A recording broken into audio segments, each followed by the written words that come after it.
Coucou tout le monde, vous allez bien? Moi c'est Chloé, merci beaucoup de regarder mes vidéos, à chaque fois ça me fait super plaisir. Aujourd'hui on va faire une nouvelle vidéo et attention, elle est un petit peu différente par rapport à celle de d'habitude. Je vais vous donner, attention les mecs, des conseils pour draguer une japonaise. En fait ça part pas de rien cette idée. La dernière fois j'ai vu sur Twitter un tweet d'un japonais qui était vraiment super marrant et il avait photographié je pense un livre qui mettait les résultats d'une enquête qui était quels sont le genre d'hommes que les femmes au Japon aiment ou détestent.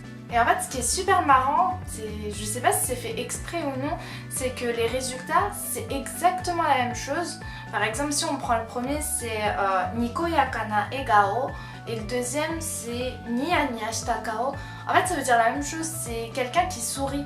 Mais c'est la manière dont on le dit, il y a vraiment une grosse nuance. Aujourd'hui j'avais envie de vous montrer ça parce que c'est vraiment important et je pense que ça parle à énormément de japonaises. Donc voilà, on va commencer tout de suite. Nikoyaka na egao, en gros ça veut dire un visage souriant, radieux. Mais c'est un peu en mode, oui, beau gosse quoi. Peut-être que certains d'entre vous a déjà entendu le mot Nico Nico, ça ressemble beaucoup à Nikoyaka. Et en fait, Nico Nico suru, faire Nico Nico, c'est une onomatopée pour dire être souriant, mais de manière un peu douce, mignonne. C'est vraiment positif. Alors que dans l'autre phrase, Nia Nia, Nia Nia c'est une autre onomatopée pour dire qu'on sourit, mais c'est pas du tout la même chose. En fait, Nia Nia c'est avoir un sourire un peu béat, un peu bête comme ça. Mais des fois ça peut aussi avoir une connotation un peu... avoir des arrière-pensées. Par exemple, si quelqu'un dit une blague salace ou quelque chose comme ça, et après il va rigoler un peu bêtement comme ça, on va dire Nia Nia shiteiru, kimochi warui. Kimochi warui, il nous donne envie de gerber quoi. Donc c'est plutôt associé à ça, donc il y a vraiment une grosse différence. Ensuite, shitashige ni hanashikakete kuru. Shitashige ni, ça veut dire ne pas mettre de barrière entre la personne. En fait, c'est être proche d'une personne, mais de manière amicale. Par exemple, donc là, c'est parler de manière amicale. Et c'est vraiment, en fait, je pense que ça parle beaucoup aux Japonais parce que le Japon, au final, c'est une société un peu froide où on évite tous les contacts et on évite de montrer un peu ses sentiments.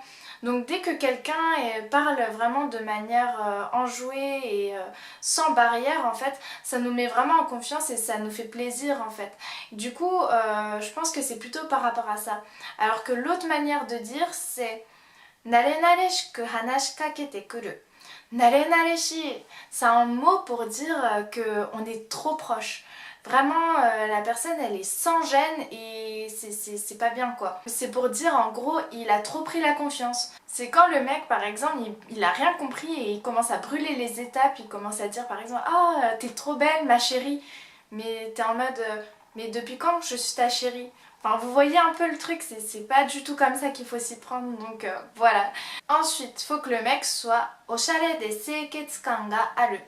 Oshare, c'est être stylé. Seiketsukan, c'est être propre sur soi.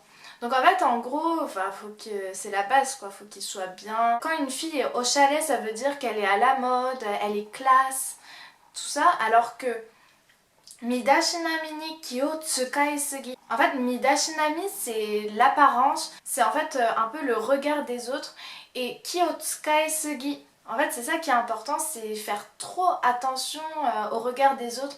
Et par exemple, je sais pas si ça fait référence à ça, mais par exemple, il y a beaucoup d'hommes au Japon qui vont commencer à s'acheter des choses vraiment luxueuses, des sacs, des vêtements de grandes marques, juste pour faire genre et se donner un style, alors que c'est bête quoi de faire attention à ce point là.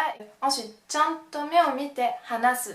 Donc ça je pense que c'est valable aussi en France, c'est quand le mec regarde vraiment droit dans les yeux et il a un beau regard, il est charmant, la fille elle est envoûtée vous savez.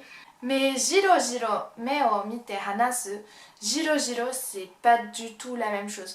En fait jiro jiro c'est regarder fixement mais vraiment trop, quand c'est trop insistant. Vous savez par exemple des fois il y a des hommes dans le train, ils regardent trop, par exemple ils regardent trop par là, on dit jiro jiro miteru. Anoshito jiro jiro miteru. Ça veut dire qu'il regarde trop de ce côté, il est pas net, il est un peu ayashi, il me fait peur.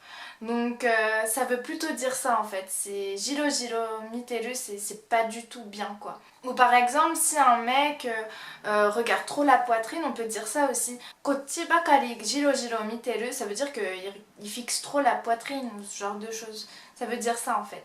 Et enfin le dernier, ochitsuiteiru. Ochitsuiteiru, ça veut dire quelqu'un qui est calme, posé. Quand on est avec lui, c'est genre agréable, on sent bien. Sauf que tension ga hikui. Tension, c'est la tension. Enfin, ils ont pris le mot en anglais. Et hikui, ça veut dire il est bas. C'est limite, il est dépressif quoi, il en a rien à faire de tout, il est pas emballé quand on lui parle de quelque chose. C'est par exemple, le contraire, ce serait tension ga takai. Ça veut dire qu'à chaque fois, si on lui propose quelque chose, il va faire « Ah ouais, super !» et il va être vraiment enjoué et vraiment il a la pêche quoi, il aime la vie quoi. Alors que l'autre, non, il va être en mode « Oh, comme tu veux » et il est passif. Et c'est vraiment pas du tout ce que les filles aiment. Donc voilà, c'est terminé pour aujourd'hui. J'espère que j'ai bien réussi à traduire les phrases et expliquer leurs nuances. Si vous avez des questions ou des commentaires et tout, n'hésitez pas en bas. Si aussi vous avez des anecdotes marrantes à dire sur ce sujet, par exemple vous êtes pris un râteau à cause de ça par une japonaise ou au contraire vous avez réussi à charmer une japonaise, dites vos techniques juste en bas et tout, ça pourrait être trop sympa de les partager. Donc je vous dis à la prochaine et matane, bye bye.